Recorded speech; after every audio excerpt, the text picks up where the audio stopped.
Hello friends, my today's topic is depression.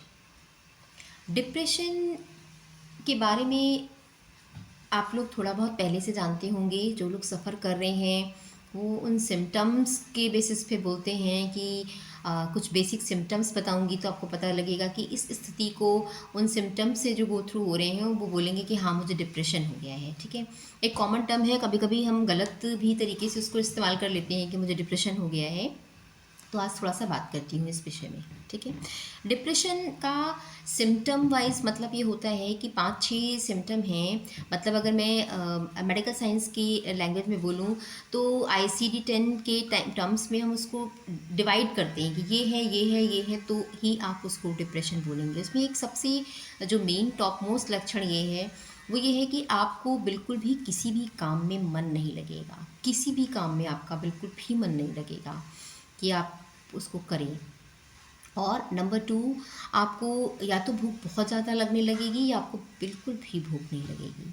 आपको नींद या तो बहुत ज़्यादा आएगी या बिल्कुल गायब ही हो जाएगी। ठीक है, पहले जो चीज़ें, जैसे पहले आप अपने आप को जिस फॉर्म में जानते थे, जो एक्टिविटीज़ आपको अच्छी लगती थी, जिस तरीके की चीज़ों में आपका मन लगता था, जिन एक्टिविटीज़ में आपका मन लगता था, रूटीन में मन लगता था, उन सब से आपका मन बिल्कुल खिन्न खिन्न सा रहेगा। लोगों के साथ बात करने का आपको बिल्कुल मन नहीं करेगा कि आप अपने आप को शेयर करो। राइट, कभी कभी तो ऐसा होता है कि हमें, जैसे कॉमन लोग बताते हैं कि हम बैठ कर के मोबाइल पे रील्स देख लेते हैं। लोगों को रील्स भी कभी कभी देखने में मज़ा नहीं आता है। राइट, क्योंकि माइंड को जब कोई चीज़ पहले से पता चल जाती है, एक बार दो बार उसने देख लिया है, तो उसमें भी मन नहीं लगता है। लगता है उसे भी बंद करो और बस चुपचाप बिल्कुल ना पड़े रहो, बिस्तर में लेटे रहो, बिल्कुल हम कुछ भी किसी से बात नहीं करना। तो इस दशा को ही हम डिप्रेशन हिंदी में अवसाद कहते हैं। ठीक है, ये दोस्तों डिप्रेशन मेल और फीमेल को अलग अलग तरीके से मैं बोलूँगी कि प्रभावित करता है। क्योंकि यहाँ पे अलग अलग तरीके से प्रभावित करने का मतलब ये है कि जो रीजंस हैं, जो परिस्थितियाँ थी, जो वजहें थी जिनसे वो डिप्रेशन में चले गए हैं, वो बहुत डिफरेंट होती हैं मेल और फीमेल के लिए। उसकी एक वजह ये भी है कि मेल और फीमेल अपने आप में मेंटल प्लेन पर और फिजिकल प्लेन पर बहुत अलग होते हैं। ठीक है, केमिकल प्लेन पर तो हम सेम हैं, लेकिन मेंटल और फिजिकल प्लेन पर हम बहुत अलग हैं। कभी भी एक फीमेल को एक मेल से बिल्कुल भी तुलना नहीं की जा सकती है इस संदर्भ में। क्योंकि सबसे पहले तो यहाँ पर जब मैं बोलती हूँ कि मेल फीमेल में डिफरेंस है, तो मतलब ये है कि एक पर्सनैलिटी फैक्टर के थ्रू अगर मैं आपको बताऊँ तो हम अपने एक पर्टिकुलर ब्रेन के एरिया से ऑपरेट करते हैं। फीमेल ज़्यादातर आप पाएंगे कि वो अपने राइट ब्रेन से ऑपरेट करती हैं। मतलब वो इमोशनल होती हैं, सेंसिटिव होती हैं, फीलिंग वाली होती हैं। और मेल्स ज़्यादातर, ये नहीं बोलूँगी 100%, ज़्यादातर मेल्स जो हैं वो अपने लेफ्ट ब्रेन से ऑपरेट होते हैं, यानी कि लॉजिकल ब्रेन से ऑपरेट होते हैं, एनालिटिकल ब्रेन से ऑपरेट होते हैं। ठीक है, तो इस वजह से एक आप समझ रहे हैं ना कि हम एक बिल्कुल एक फिजिकल मतलब एक मेंटल प्लेन हमारा अलग आ गया है कि हम बहुत इमोशनल हैं, बहुत फीलिंग वाले हैं, हम सेंसिटिव वाले हैं। और दूसरा व्यक्ति चीज़ों को बहुत प्रैक्टिकल वे में देख रहा है, बहुत एनालिटिकल वे में देख रहा है, लॉजिकल सेंस में देखता है। लॉजिकली उसको समझ में नहीं आती वो बातें, तो वो बिल्कुल मानने को ही तैयार नहीं होते हैं। तो ये अंतर है। तो वजहें अलग हैं और सिम्टम तो सेम ही आते हैं। अच्छा, ये कभी कभी ऐसा भी देखा जाता है, जो लोग बताते हैं उसको एक पर्टिकुलर नाम भी दिया गया है, सीजनल अफेक्टिव डिसऑर्डर, जिसे हम सैड भी शॉर्ट में बोलते हैं। ये भी डिप्रेशन ही है, लेकिन ये पर्टिकुलर जो है वो सीज़न में पाया जाता है। ये जो हमारी उठती हुई ठंड होती है, इसमें इसको आप ज़्यादातर देखेंगे कि जब ठंड आने लगती है तो हमारा बॉडी, ऑब्वियस सी बात है कि उतना ब्लड सर्कुलेशन नहीं होता है, उतना हीट हमारे बॉडी में प्रोड्यूस नहीं हो पा रही है, टेम्परेचर उतना रेगुलेट नहीं हो पा रहा है, ब्रेन का भी बॉडी का भी ब्लड सर्कुलेशन नहीं हो पा रहा है। तो वो डिसऑर्डर इन्हीं सिम्टम्स के साथ, जो मैंने अभी आपको एक्सप्लेन किया है, जब दिखाई देता है तो हम उसे सीजनल अफेक्टिव डिसऑर्डर कहते हैं। और ये चढ़ती ठंड के साथ पूरी ठंड ले लेता है, और लगभग जब ठंड बिल्कुल एंड पे आने वाली होती है, उन्हें फरवरी में बिल्कुल वास्तव में ऊपर से फिर ठीक लगने लगता है, उन्हें खुशी आने लगती है, वो सारी चीज़ें करने का मन करने लगता है। तो उन्हें काफ़ी अच्छा महसूस होता है कि अब उनकी इस तरह की स्थिति नहीं रह गई है।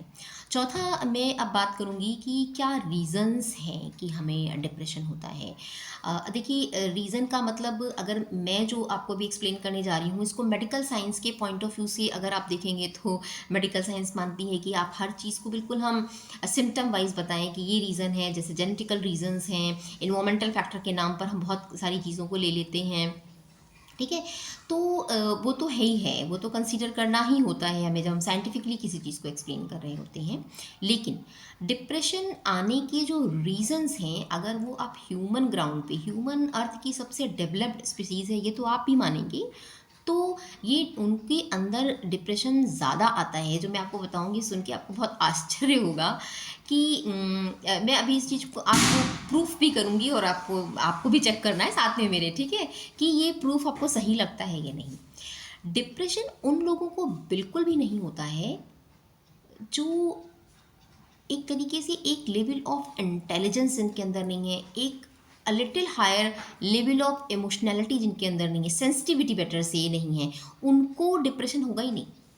जैसे मैं आपसे कहूँ, आपने आज तक कभी किसी बिल्कुल लेबर क्लास पर्सन को जो सुबह उठ रहा है और जा रहा है, उसमें वो काम करके आ रहा है 8 घंटे, तो उसको आप डिप्रेस्ड कभी देखोगे ही नहीं। उसका दिमाग बिल्कुल तयशुदा तरीके से काम कर रहा है, उसे उठना है, जाना है, काम करना है, इतना-इतना करना है, आ जाना है। नहीं, चाहे वो किसी तरीके की गलत आदतें में हों, चाहे वो कुछ नशा पत्ता कर रहे हों, जो भी हो, मगर उनको डिप्रेशन नहीं है। ठीक है? तो डिप्रेशन कहीं न कहीं अगर आप इसको ढंग से समझेंगे, तो डिप्रेशन का एक छिपा हुआ मोटिव ये भी है कि आपके अंदर पोटेंशियल है। आप उस पोटेंशियल को क्वेंच नहीं कर पा रहे हैं, मीट नहीं कर पा रहे हैं, फुलफिल नहीं कर पा रहे हैं। ये है depression. Try to understand it. आपसे मैं पूछती हूँ, इस बात का जवाब दीजिएगा। नाउ आई एम प्रूविंग इस प्रूफ पार्ट कि आपको कुछ भी करने का मन नहीं लग कर रहा है, आपको कुछ भी अच्छा नहीं लग रहा है, आपका बिस्तर से उठने का मन नहीं कर रहा है, आपको भूख नहीं लग रही है, आपका बात करने का मन नहीं कर रहा है, तो इसमें प्रॉब्लम कहाँ है? पड़े रहिए, लेटे रहिए, मत खाइए, मत बोलिए, लेकिन अंदर से एक अनईजीनेस है। ऐसा क्यों हूँ? मेरे साथ ऐसा क्यों है? मुझे कुछ अच्छा क्यों नहीं लग रहा है? मेरा मन क्यों नहीं कर रहा है? मैं बात क्यों नहीं कर रहा हूँ? जबकि हम इतना सोशल एनिमल हैं हम, कि अगर हमारे सामने उस स्थिति में भी कोई आ जाए, हम इतना सोशल ट्रेंड किए गए हैं, तो हम हेलो, नमस्ते, हाँ बताइए, उनके सामने हम आधा घंटा 15 मिनट की नौटंकी कर लेंगे and then will back to feel like that. तो दिक्कत क्या है? पड़े रहिए, मत खाइए, मत बोलिए, है ना? लेकिन नहीं, एक चीज़ अंदर से हमें काट रही होती है। इस चीज़ को दोस्तों पकड़िएगा, क्योंकि यही सबसे सुंदर चीज़ है आपके अंदर की, जो इसको मैं थोड़ा सा भी आपको एक पैरेलल वो दे रही हूँ, इसको समझिएगा ज़रा। कंपैरिजन करती हूँ मैं, ठीक है? कि एक व्यक्ति जो पड़ा हुआ है डिप्रेशन में, उसमें, और एक व्यक्ति जिसको कुछ बुरा लगा हुआ है, आज उसका रिजल्ट खराब आ गया है, उसको किसी ने कमेंट कर दिया है, ठीक है? तो वो व्यक्ति अपने आप में या तो ये फील करता, अरे आई एम वर्थलेस, मेरा तो ऐसा हो गया, मेरे को तो आता ही नहीं है, या फिर उसको लगता है अच्छा, अब जो तुमने कहा है ना, मेरे से तो होगा ही नहीं, अब मैं करके दिखाता हूँ। अक्सर ये निगेटिव इन्फोर्समेंट हमें बहुत मदद कर जाते हैं। और हमसे वो काम करवा लेते हैं।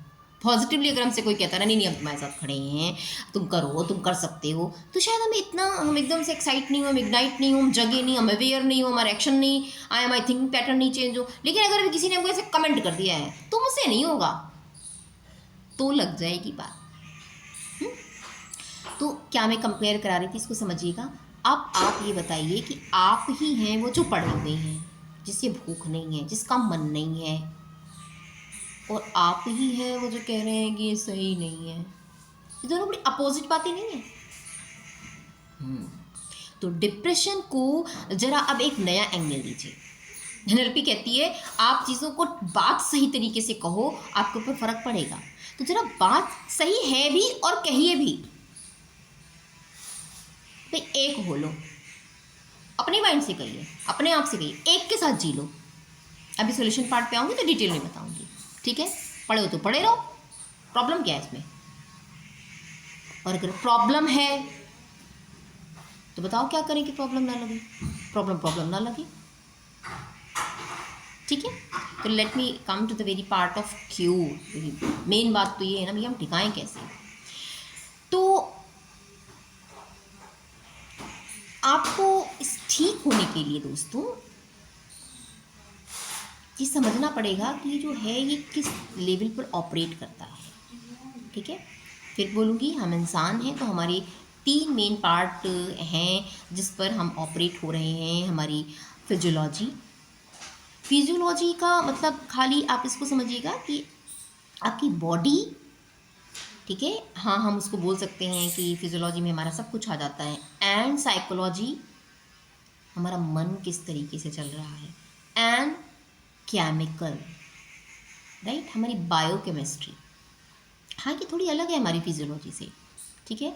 अगर आपकी फिजियोलॉजी यानी कि आपकी हेल्थ ठीक है, आपकी बॉडी में सब कुछ बिल्कुल ठीक है, आपकी साइकोलॉजी में बिल्कुल ठीक है सब कुछ, तब भी आप कभी कभी महसूस करेंगे कि आप डिप्रेशन की तरफ आ जाएंगे, क्योंकि आपकी बायोकेमिस्ट्री ठीक नहीं है। बायोकेमिस्ट्री का मतलब है कि हमारी बॉडी में कुछ ऐसे हार्मोन सीक्रेट हो रहे होते हैं, और अगर वो सीक्रेट ना हो, क्योंकि वही उत्तरदायित्व है, उनका ही पूरा लेन देन है इस मैटर में कि क्या होगा,